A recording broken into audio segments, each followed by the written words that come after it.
नमस्कार. भारतशक्ती मराठीच्या रणनीती या साप्ताहिक कार्यक्रमात तुम्हा सगळ्या प्रेक्षकांचं पुन्हा एकदा मनःपूर्वक स्वागत. मागच्या आठवड्याच्या सुरुवातीला भूतानचे परराष्ट्र मंत्री चीनच्या दौऱ्यावरती गेले होते. या दौऱ्याचं नेमकं महत्त्व काय आणि भारताच्या दृष्टीने हा दौरा का आणि कशा पद्धतीने महत्त्वाचा ठरू शकतो याबद्दल आजच्या भागामध्ये आपण चर्चा करणार आहोत. आणि यासाठी भारतशक्ती मराठीचे मुख्य संपादक नितीन गोखले आपल्यामध्ये उपस्थित आहेत. नितीन सर, आजच्याही कार्यक्रमात तुमचं मनःपूर्वक स्वागत. नमस्कार. नमस्कार. सर, जसं मी म्हटलं की मागच्या आठवड्याच्या सुरुवातीला भूतानचे परराष्ट्र मंत्री चीनच्या दौऱ्यावरती गेले होते. भारताच्या दृष्टीने या दौऱ्याचं काय महत्व होतं? खरं तर भूतान आणि भारत यांच्यामध्ये असणारे संबंध खूप जुने आहेत आणि तरी सुद्धा भूतानच्या या भेटीनंतर भारताचा दृष्टिकोन थोडासा सावधगिरीचा झालेला आहे. काय कारण आहेत? याच्यासाठी एक थोडीशी पार्श्वभूमी आधी सांगणं आवश्यक आहे इथे, की भूटान आणि चीनच्या मध्ये डिप्लोमॅटिक संबंध किंवा डिप्लोमॅटिक एक रिलेशनशिप नाहीये.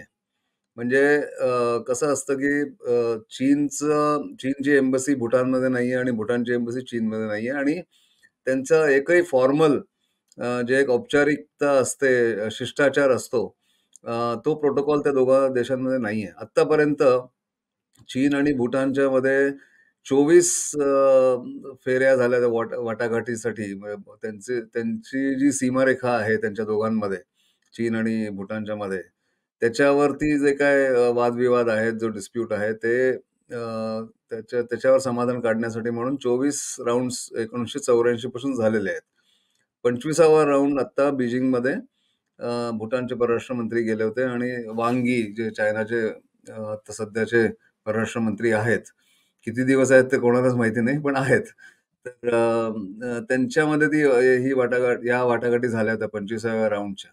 त्याच्याची पार्श्वभूमी अशी आहे की भूटान आणि चीन बऱ्याच वर्षापासून, म्हणजे जवळजवळ 39 वर्षापासून या वाटाघाटींद्वारे सीमा विवादावरती तोडगा काढण्याचा प्रयत्न करतात, पण तो झालेला नाहीये. कारण त्याच्यामध्ये एक तिसरा फॅक्टर असा आहे की भारताला लागून पण चीन आणि भूटानची एक सीमा आहे, जी एका ट्राय जंक्शनला येते आणि त्या ट्राय जंक्शन मध्येच 2017 मध्ये किंवा त्याच्या आधीपासून एक विवाद सुरू आहे की ते ट्राय जंक्शन जे आहे, म्हणजे तिन्ही देशांच्या सीमा कुठल्या एका बिंदूवरती मिळतात, त्याच्यावरती एक वाद आज बऱ्याच वर्षापासून सुरू आहे.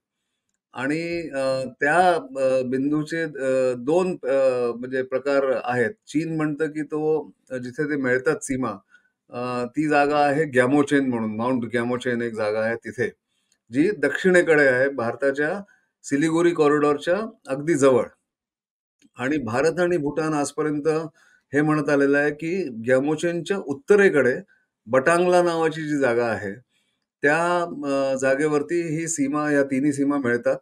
आणि म्हणूनच जेव्हा जी काय सेटलमेंट होईल आणि चीन आणि भूटानच्या बाउंड्रीवरती, तर तिथे ट्राय जंक्शनची सुरुवात तिथून झाली पाहिजे असं भारत आणि भूटान म्हणत आलेलं आहे. आणि चीन म्हणतं की नाही, ते अजून खाली आहे, दक्षिणेकडे आहे.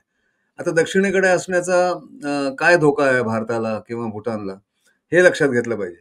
आणि म्हणून हे भारतावरती त्याचे परिणाम होण्याची शक्यता आहे. आणि म्हणून आजचा हा आपण एपिसोड करतोय की ग्यामोचेन मध्ये जर ती सीमा आली किंवा ते ट्राय जंक्शन आलं किंवा ऍक्सेप्ट केलं गेलं, तर चीनचे सैन्य, चीनचं तिथपर्यंत येऊ शकतं. आणि तिथून एक झांपेरी रिज, म्हणजे झांपेरी नावाचा जो डोंगर आहे त्याच्यात अगदी जवळ, तिथपर्यंत त्यांना तिथे ऍक्सेस मिळू शकतो चीनच्या सेनेला. तो ऍक्सेस मिळणं भारतासाठी खूप धोक्याचं आहे.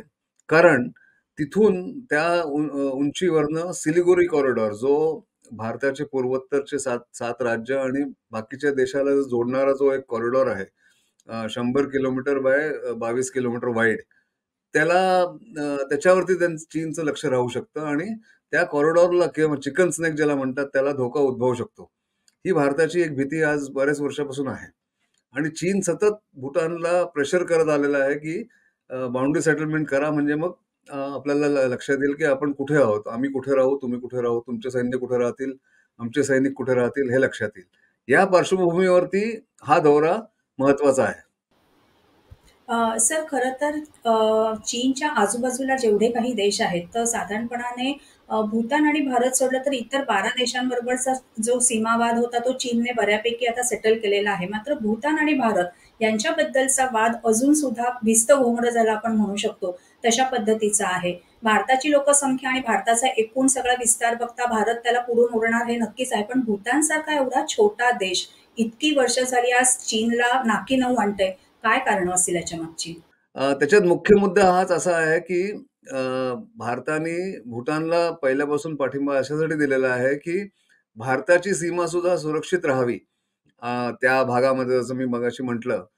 याच्यासाठी भारताला त्याचं महत्त्व माहिती आहे, की भूटान जरी छोटा देश असला, तरी त्याला पाठिंबा देणं जरुरी आहे आणि 1960च्या दशकामध्ये भूटान आणि भारताच्या मध्ये जी संधी झालेली होती, अ, ज्याच्यामध्ये भारताने भूटानला हे आश्वासन दिलेलं होतं त्या संधीमध्ये, की तुमची सुरक्षा अ, आणि तुमच्या सीमांना सुरक्षित ठेवणं आणि तुमची फॉरेन पॉलिसी, परराष्ट्रीय धोरण जे असेल, त्याच्यामध्ये तुम्हाला सतत मदत करणं हे भारताची जबाबदारी आहे आणि भूटाननी हे मानलेलं होतं इतके वर्ष, की अ, भारताला म्हणजे सांगून, भारताला विश्वासात घेऊनच भूटान आपले बाउंडरी सेटलमेंट करेल किंवा परराष्ट्रीय धोरण आपलं पुढे सरकवेल, असं ती संधी होती. 2007 मध्ये त्या संधीमध्ये थोडंसं एक अमेंडमेंट केलं गेलं आणि त्याच्यामध्ये हे म्हटलं, की सल्ला घेतला जाईल भारताचा. भारताला त्याच्यात शामील केलं जाईल असं जे आधी होतं, त्याच्याऐवजी जेव्हा भूटानमध्ये डेमोक्रेसी आली, लोकशाही आल्यानंतर ही संधी थोडीशी अमेंड केली गेली आणि याच्यात फक्त म्हटलं गेलं, की भारताचा सल्ला घेतला जाईल, भारताला इन्फॉर्म केलं जाईल.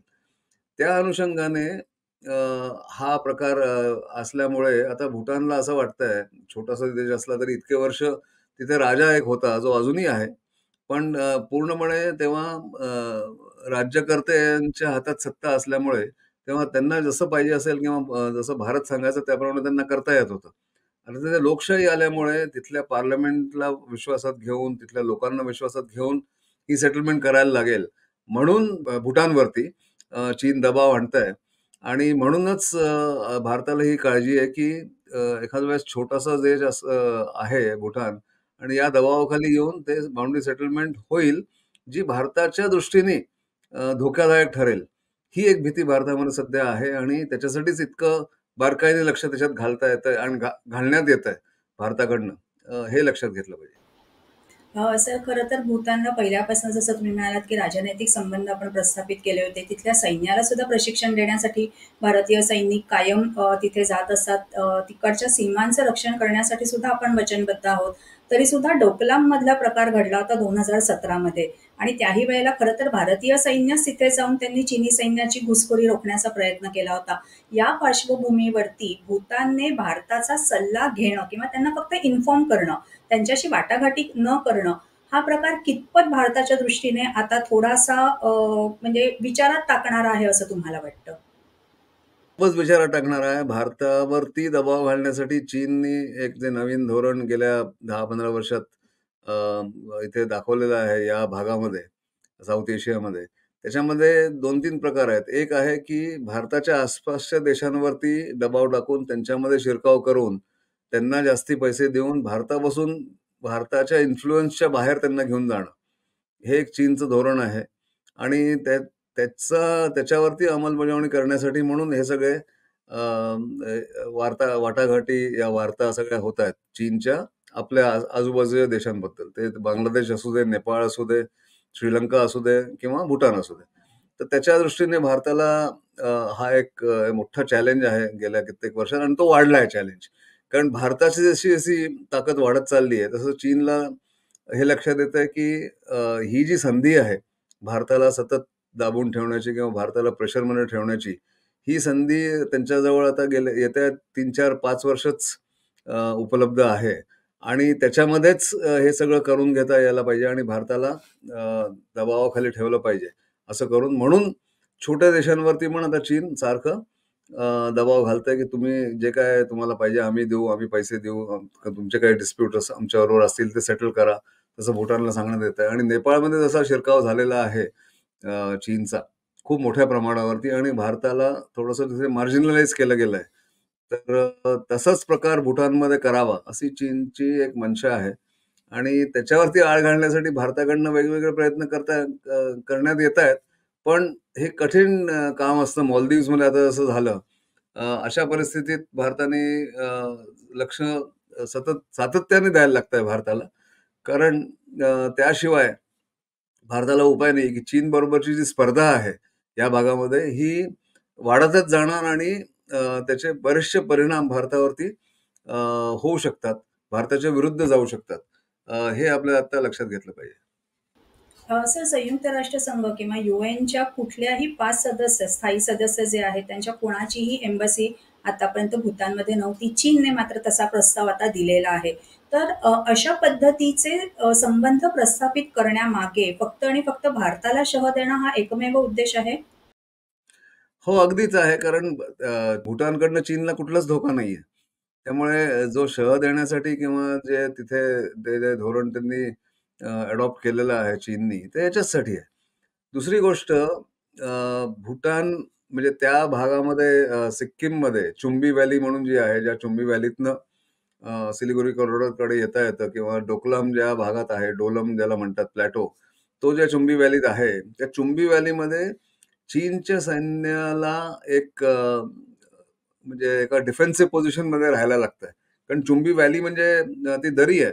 त्या दरीमध्ये चीनचं सैन्य जे असतं, त्याला दोन्ही बाजूनी म्हणजे भूटानच्या बाजूनी आणि सिक्कीमच्या बाजूनी दोन्हीकडनं भारताचे सैनिक त्यांना वरतून बघू शकतात आणि अ, युद्धामध्ये हाय ग्राउंडवर असणं म्हणजे उंचीवरती असणाऱ्या सैन्याला नेहमी मोठा ॲडव्हांटेज असतो.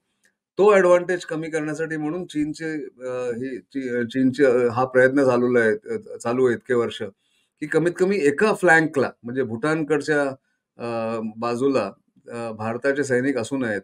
कारण त्यांची त्याच्यात कंडिशन एक अट असणार आहे चीनची, जेव्हा काही भूटानबरोबर एक संधी होईल किंवा काही वार्तानंतर समझोता होईल त्याच्यामध्ये.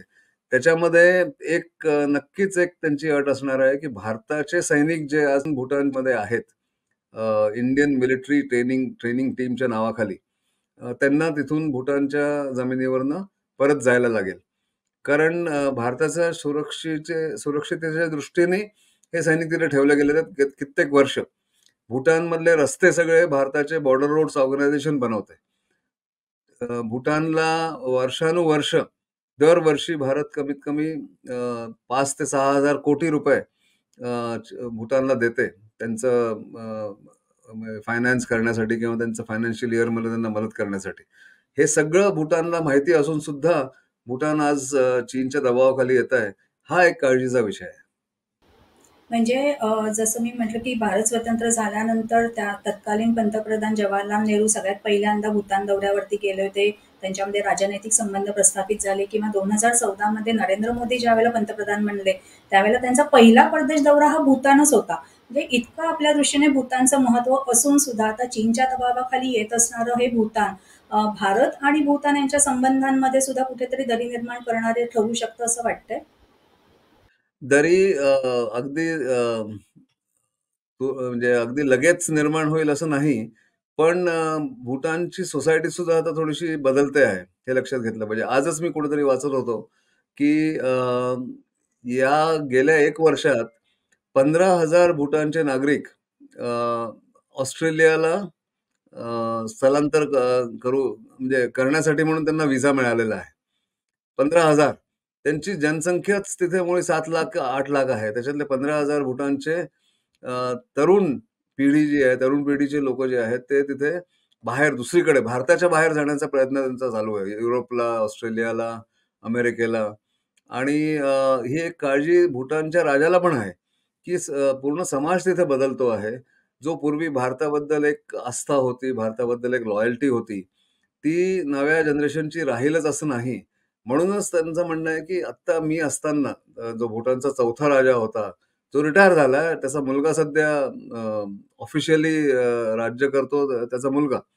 त्यांना K4 आणि K5 असं म्हटलं जातं. किंग 4 आणि किंग 5. तर किंग 4 अजूनही सिक्युरिटी आणि फॉरेन पॉलिसी या 2 गोष्टी K4च बघतो. तो जरी ऑफिशियली रिटायर झालेला असेल, त्यांनी आपलं सिंहासन सोडलं होतं 2007 मध्ये. ॲब्डिकेट केलं होतं ज्याला इंग्लिशमध्ये म्हणतात. पण तरीसुद्धा अजूनही त्याचा इन्फ्लुअन्स तिथे भरपूर आहे. तर त्याचं म्हणणं, त्या राजाचं असं म्हणणं आहे, की मी जिवंत असताना ही बाउंड्री सेटलमेंट झाली पाहिजे. नाहीतर त्याच्यानंतर चीन तिथे आक्रमण करेल भूटानवरती आणि त्याला गिळून टाकेल. एवढासा छोटासा देश आहे तो. तर ते होऊ देता कामा नये म्हणून मी हे सगळं करतो, असं त्याचं म्हणणं आहे. पण बाकीचे निरीक्षक लोकं हे म्हणतात, की अ, आज गेले कित्येक वर्ष चीन आणि भारताच्या दोन्ही बाजूंना, दोन्ही पक्षांना तो वापरतोय तिथला राजा आणि दोघांकडनंही ॲडव्हांटेज घेतोय, असं काही निरीक्षकांचं म्हणणं आहे. पण खरी परिस्थिती अशी आहे, की भूटानला आता चॉईस फार कमी आहे. इतका छोटासा देश आहे, 2 मोठ्या जायंट देशांच्या मध्ये तो अडकलेला आहे. त्यामुळे मला वाटतं भारताबरोबर कन्सल्टेशन करून, थोडं बहुत समझोता करून, थोडं बहुत कॉम्प्रोमाईज करून एक ती बाउंडरी सेटलमेंट होण्याची शक्यता मला जास्ती वाटते. सर, खरं तर एवढ्या वर्षांचा हा म्हणजे सीमावाद चालत आलेला आहे. केवळ आणि केवळ आताच्या या बैठकीनंतर हा सीमावाद संपुष्टात येईल किंवा त्यादृष्टीने प्रयत्न केले जाऊ शकतात, असं खरंच घडेल? कारण आपल्या आणि चीनमध्ये असणाऱ्या संबंधांमध्ये सुद्धा चर्चेच्या फेऱ्या अनेक सुरू आहेत. पण तरीही त्याच्यावरती आपण अजूनही हवा तसा दोन्ही देशांना मान्य होईल असा तोडगा काढू शकलेलो नाही. तर हे भूतान आणि चीनच्या बाबतीत घडू शकेल? ते नक्कीच सगळ्यांची आशा अशी आहे, की ही वार्ता अजून खूप वर्ष चालेल आणि 25 राउंड झालेत, तर अजून 20 राउंड बरोबर ही वार्ता सुरू राहू शकते.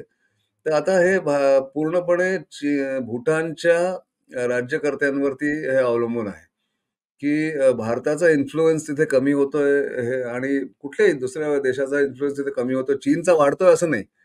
पण भारताचा इन्फ्लुअन्स कमी होतोय आणि तिथले नागरिक आता भारताच्या पलीकडे अ, आता म्हणजे संधी शोधतायत. ऑस्ट्रेलियाला जायला जसं मी म्हटलं. बांगलादेशमध्ये जाऊन त्यांना शिक्षण घेण्याची सध्या संधी मिळते म्हणून तिथे जातात बरेचसे लोकं. त्यांचे एक पंतप्रधान होते याच्या आधीचे. ते बांगलादेशमध्ये का मला वाटतं आत्ताचेच पंतप्रधान ते बांगलादेशमध्ये डॉक्टरी शिकून आलेले आहेत. ते मेडिकल डॉक्टर तिथे बांगलादेशमध्ये त्यांनी एम-बी-बी-एस केलेलं आहे. तर अशा या बदलत्या परिस्थितीमध्ये असं वाटतंय बऱ्याचशा लोकांना, की ही वार्ता जरी आता 25 राउंड झालेल्या असतील, तरी सेटलमेंट व्हायला अजून एक 5 ते 7 वर्ष तरी लागतील. आणि त्या त्या दरम्यान भारताने कुठलं धोरण तिथे घेतलं पाहिजे, कुठल्या पॉलिसीज तिथे इम्प्लिमेंट केल्या पाहिजे, तर हे सगळं आता मला वाटतं न्यू दिल्लीमध्ये चर्चा भरपूर सुरू आहे साउथ ब्लॉकमध्ये म्हणजे परराष्ट्र मंत्रालयात आणि डिफेन्स मिनिस्ट्रीमध्ये. तर बघूया याच्या पुढे काय तोडगा काढता येतो किंवा भारताला त्याच्यातनं काय बेस्ट सोल्युशन काढता येतं, हे बघण्यालायक असेल येत्या काही महिन्यांमध्ये नाहीतर काही वर्षांमध्ये. सर, एप्रिल महिन्यामध्ये खरं तर भूतानचे राजे भारताच्या भेटीवरती आले होते आणि त्यावेळेला खूप पॉझिटिव्ह पद्धतीने अ, बऱ्याचशा चर्चा झाल्या, बऱ्याचशा मुद्द्यांवरती चर्चा झाल्याचाही कार्यक्रम आपण त्यावेळेला केला होता. मात्र त्यानंतरच्या काळामध्ये एवढे काही बदल होत गेलेले आहेत आणि हे बदल भारताच्या दृष्टीने काळजी का आहेत, हे सुद्धा प्रेक्षकांना समजण्याची खूप महत्त्वाची गरज होती, जी आजच्या कार्यक्रमातनं आपण बऱ्यापैकी त्यांची गरज भागवली असेल असं मला आशा आहे. त्यामुळे जी काही माहिती आज तुम्ही दिली या सगळ्या माहितीबद्दल सगळ्या प्रेक्षकांची खूप खूप आभार सर. धन्यवाद. नमस्कार. नमस्कार, धन्यवाद. प्रेक्षक हो, आजच्या भागात मिळालेली माहिती तुम्हाला कशी वाटली हे कमेंट्सद्वारे आम्हाला नक्की कळवा. त्यासाठी काय करायचंय? भारत शक्ती मराठी या यूट्यूब चॅनलला लाईक करा, शेअर करा, सबस्क्राईब करा. याशिवाय इतर सोशल मीडिया प्लॅटफॉर्मना सुद्धा तुम्ही फॉलो करत असाल अशी मला आशा आहे. भेटूया पुढच्या आठवड्यात एका नवीन विषयासह. तोपर्यंत नमस्कार.